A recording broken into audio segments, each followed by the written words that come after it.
Assalamualaikum warahmatullahi wabarakatuh. Perkenalkan, nama saya Gina Anggraini dengan NIM 2310914320025. Baik, di sini saya akan menjelaskan tentang pengaruh self-harm terhadap fokus belajar dan pencapaian akademik mahasiswa.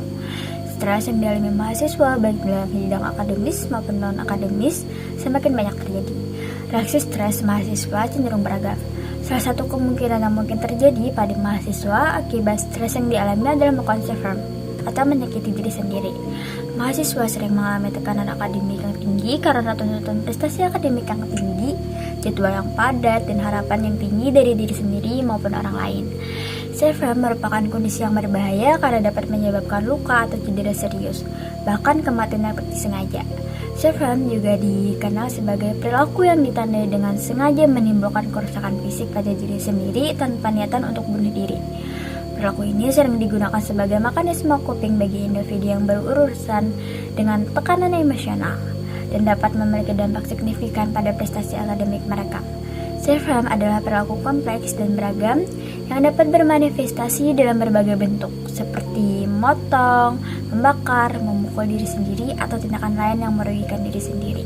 Selanjutnya adalah faktor-faktor self-harm dalam konteks belajar. Yang pertama, tekanan akademik, seperti beban tugas yang berat, persaingan yang tinggi, dan ekspektasi yang tinggi dari diri sendiri ataupun orang lain dapat memicu stres yang mengarah pada perilaku self-harm. Yang kedua, gangguan mental. Gangguan seperti depresi, kecemasan, atau gangguan makan seringkali terkait dengan self-harm. Dan kondisi-kondisi ini dapat mempengaruhi kemampuan siswa untuk berkonsentrasi dan belajar. Yang kedua, isolasi sosial. Kurangnya dukungan sosial atau perasaan kesepian di sekolah dapat meningkatkan risiko self-harm. Orang yang merasa terisolasi atau tidak diterima oleh teman-teman sekelas mungkin cenderung menggunakan self-harm sebagai cara untuk mengatasi perasaan itu. Yang keempat, trauma atau pelecehan. Pengalaman trauma atau pelecehan fisik, emosional, atau seksual dapat memicu self-harm sebagai mekanisme coping. 5. Gangguan identitas.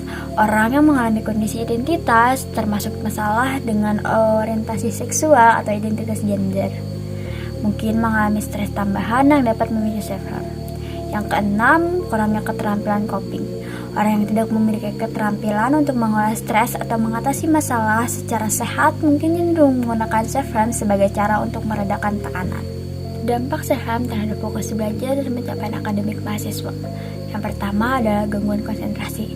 Self-harm dapat menyebabkan gangguan konsentrasi yang signifikan pada mahasiswa. Hal ini dapat mengakibatkan kesulitan dalam memproses informasi, mengingat materi, dan menyelesaikan tugas-tugas dengan efisien. Yang kedua, motivasi yang terpengaruh. Perilaku self-harm seringkali merupakan hasil dari stres, kecemasan, atau depresi yang dalam.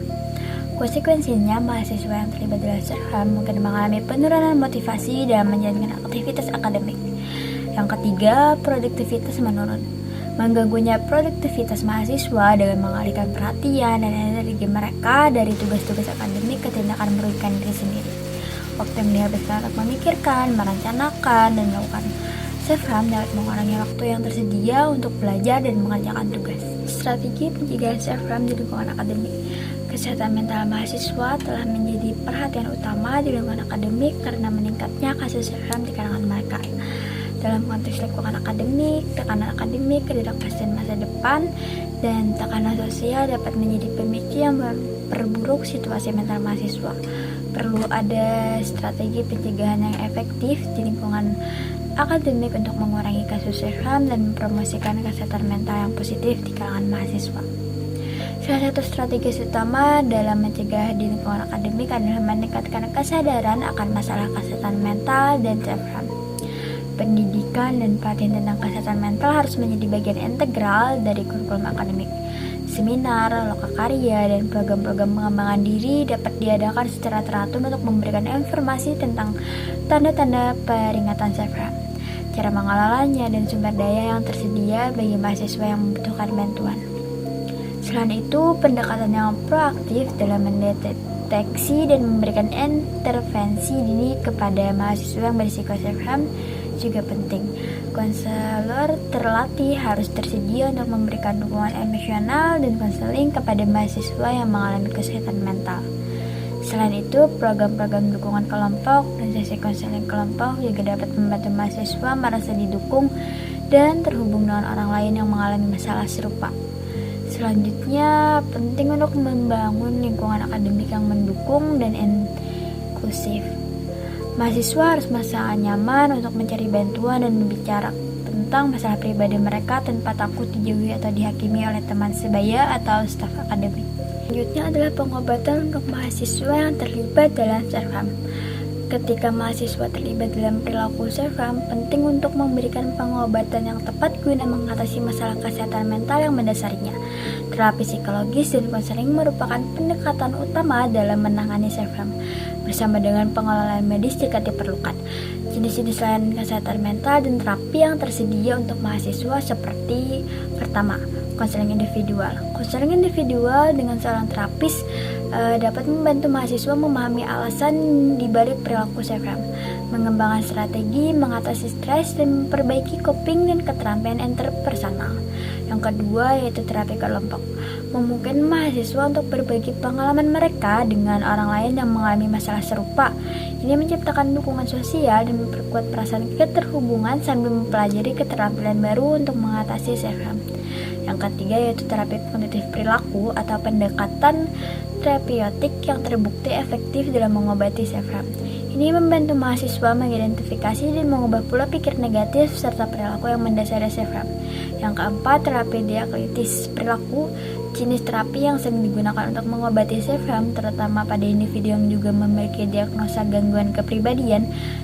Terapi ini menggabungkan elemen keterampilan pengaturan emosi, keterampilan distress, dan keterampilan interpersonal.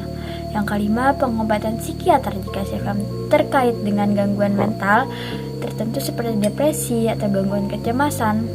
Pengobatan psikiater seperti obat-obatan dapat diresepkan untuk membantu mengelola gejala. Yang keenam yaitu konseling kesehatan seksual dan reproduksi. Untuk mahasiswa yang melakukan self-harm terkait trauma atau masalah kesehatan seksual, konseling khusus dalam hal ini dapat membantu mereka memproses pengalaman mereka dan mengembangkan keterampilan coping yang sehat. Baik, itu saja yang dapat saya sampaikan. Assalamualaikum warahmatullahi wabarakatuh. Terima kasih.